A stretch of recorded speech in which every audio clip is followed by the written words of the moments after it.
যে বৃষ্টির অপেক্ষায় ছিল গোটা দক্ষিণবঙ্গ তা অবশেষে ধরা দিয়েছে। মঙ্গলবার রাতের বৃষ্টির পর বুধবার সকাল থেকেই ঠান্ডা ঠান্ডা আবহাওয়া। মঙ্গলবার বজ্রবিদ্যুৎ সহ বৃষ্টির সঙ্গে 60 কিলোমিটার গতিবেগে ঝোড়ো হাওয়া হয় পুরুলিয়া, বাঁকুড়া, বীরভূম, পূর্ব ও পশ্চিম মেদিনীপুর, ঝাড়গ্রাম, পূর্ব ও পশ্চিম বর্ধমান, উত্তর ও দক্ষিণ 24 পরগনা এই সমস্ত জায়গায়। আর সঙ্গে দোসর মাঝারি থেকে ভারী বৃষ্টি। দক্ষিণবঙ্গের বাঁকুড়া জেলা এবং দক্ষিণবঙ্গের মালদা ও উত্তর দিনাজপুর জেলাতে সেখানে কিন্তু বজ্রবিদ্যুৎ সহ বৃষ্টি এবং সঙ্গে 50 কিলোমিটার গতিবেগে দমকা ঝোড়ো হাওয়া হয়। তবে আবহাওয়া দফতর সূত্রে জানা যাচ্ছে যে বুধবার এবং বৃহস্পতিবারও দক্ষিণবঙ্গের প্রায় সব জেলাতেই বজ্রবিদ্যুৎ সহ বৃষ্টির সঙ্গে 30 থেকে 40 কিলোমিটার বেগে দমকা ঝোড়ো হাওয়া বইবে। এই বৃষ্টি শুক্রবার বাড়বে। ভারী বৃষ্টির পূর্বাভাস নদিয়া, উত্তর ও দক্ষিণ 24 পরগনা এবং উত্তরবঙ্গের জলপাইগুড়ি জেলাতে। বৃষ্টির সঙ্গে দমকা ঝোড়ো হাওয়া 60 কিলোমিটার গতিবেগে বীরভূম, মুর্শিদাবাদ, নদিয়া, উত্তর ও দক্ষিণ 24 পরগনা এই সমস্ত জায়গায় বইবে। উত্তরবঙ্গের ক্ষেত্রে মালদা ও উত্তর এবং দক্ষিণ দিনাজপুর ও জলপাইগুড়িতেও একই অবস্থা হবে। বাকি সমস্ত জেলাতেই বজ্রবিদ্যুৎ সহ হালকা ঝোড়ো হাওয়া, বৃষ্টির দাপট বজায় থাকবে।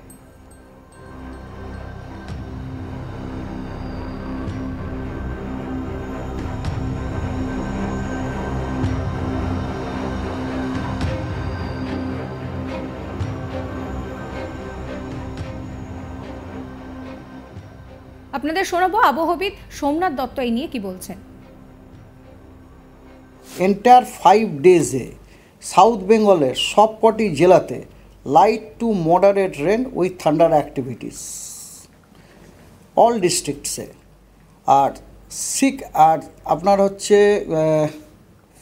6th ডেতে, দ্যাট ইজ 12th মেতে, light rain with thundery activities all district south Bengal. 13th মেতে again light to moderate rain with thundery activities all districts. 8th May 9th May south বেঙ্গলের সব জেলায় ফেয়ারলি ওয়াইড স্প্রেড রেনফল এবং 8, 9 ও 10th May south বেঙ্গলের সব জেলায় wide spread rainfall এবং 11th মেতে আপনার ফেয়ারলি ওয়াইড স্প্রেড হচ্ছে ইস্ট মেদিনীপুর, 24 পরগনা, নদিয়া, মুর্শিদাবাদ এবং অন্যান্য জেলাগুলিতে আপনার স্ক্যাটার্ড রেনফল। আর ডে 6-এ আইসোলেটেড রেনফল অল ডিস্ট্রিক্টস এবং ডে 7-এ স্ক্যাটার্ড রেনফল অল ডিস্ট্রিক্টে।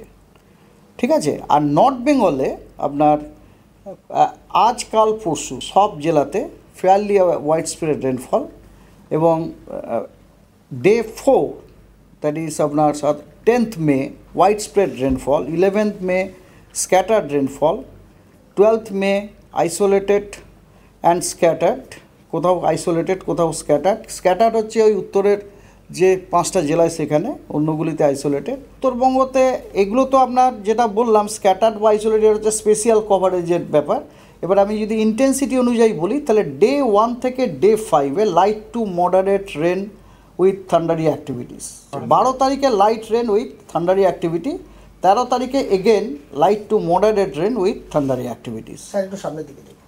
আর টেম্পারেচার ম্যাক্সিমাম টেম্পারেচারের কিন্তু আগামী 24 ঘন্টাতে 2 থেকে 4 ডিগ্রি ফল হওয়ার সম্ভাবনা আছে।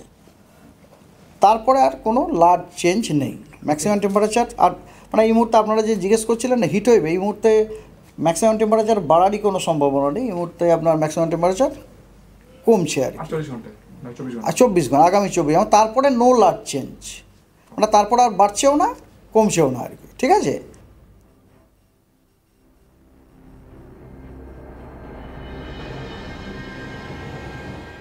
শনিবারও বজ্রবিদ্যুৎ সহ বৃষ্টির সঙ্গে 40 থেকে 50 কিলোমিটার গতিবেগে দমকা ঝড় হবে পূর্ব মেদিনীপুর, উত্তর ও দক্ষিণ 24 পরগনা জেলাগুলিতে। দক্ষিণবঙ্গের বাকি জেলাগুলিতে এবং উত্তরবঙ্গে বৃষ্টির সঙ্গে হালকা ঝড়েরও সম্ভাবনা রয়েছে।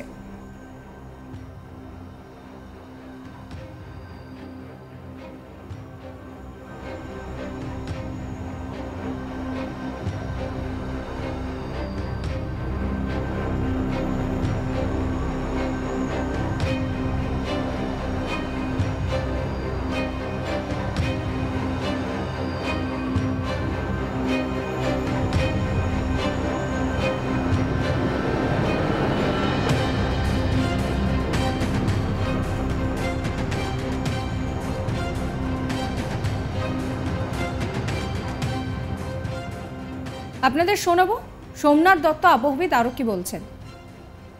থান্ডারস্টর্ম, রেন, লাইটনিং এবং গাস্টি উইন্ডের সতর্কবার্তা দেওয়া আছে 50 to 60 kilometre per hour. Malda, Dinajpur, Jalpaiguri এই জেলাগুলিতে আপনার 50 থেকে 60 কিলোমিটার পার আওয়ারে ঝড়ের গতির সম্ভাবনা আছে এবং অন্যান্য জেলাগুলিতে 40 থেকে 50।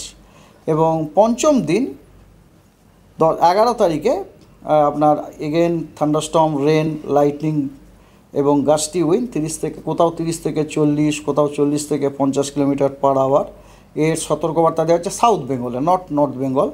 সাউথ বেঙ্গলে 40 থেকে 50 কিলোমিটারের সতর্কবার্তা দেওয়া হচ্ছে 24 পরগনা এবং নদিয়াতে, অন্যগুলিতে 30 থেকে 40 কিলোমিটার। এবং নর্থ বেঙ্গলে কিন্তু পঞ্চম দিনে কোনো সতর্কবার্তা নেই, ঠিক আছে।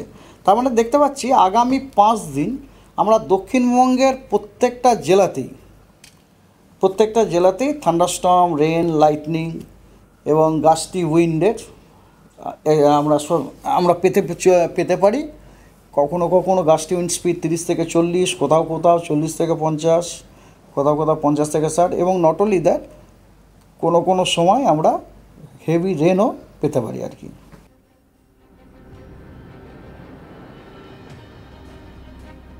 বাংলাদেশ ও মধ্যপ্রদেশে ঘূর্ণাবর্ত রয়েছে, ওড়িশা থেকে রাজস্থান পর্যন্ত বিস্তৃত হয়েছে। যে অক্ষরেখা ছত্তিশগড় এবং মধ্যপ্রদেশের ওপর দিয়ে গিয়েছে তার টানে প্রচুর জলীয় বাষ্প ঢুকছে রাজ্যে। আগামী 24 ঘন্টা মৎস্যজীবীদের বাংলার উপকূলে সমুদ্রে যেতে নিষেধ করা হয়েছে। সমুদ্র উত্তাল থাকবে, সমুদ্রের ভিতরে 55 কিলোমিটার পর্যন্ত দমকা ঝোড়ো হাওয়া বইবে, সমুদ্রের উপকূলে জলোচ্ছ্বাস হবে। এ নিয়ে আবহবিদ সোমনাথ দত্ত আরও কি বলছেন শোনাবো। মৎস্যজীবীদের জন্য অলরেডি আমরা নবান্নতে ওটা পাঠিয়ে দেওয়া হয়েছে। 24 ঘন্টা মৎস্যজীবীদের জন্য দাঁড়ান এক মিনিট দিন আছে না, এটা তো মৎস্যজীবীদের জন্য, মৎস্যজীবীদের জন্য আলাদা করে আমরা দিই, বুঝলেন তো। এখানে মৎস্যজীবীদের জন্য কোনো কিছু দেয়া নেই।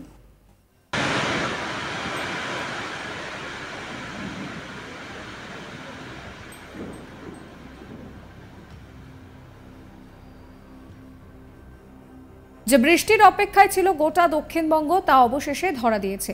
মঙ্গলবার রাতের বৃষ্টির পর বুধবার সকাল থেকেই ঠান্ডা আবহাওয়া। মঙ্গলবার বজ্রবিদ্যুৎ সহ বৃষ্টির সঙ্গে 60 কিলোমিটার বেগে ঝোড়ো হাওয়ার সম্ভাবনার কথা বলা হয়েছিল, সেই মতোই কিন্তু ঝড় হয়েছে। সাবস্ক্রাইব করবেন আজ তাক বাংলার ইউটিউব চ্যানেলকে, ফলো করবেন হোয়াটসঅ্যাপ চ্যানেলও।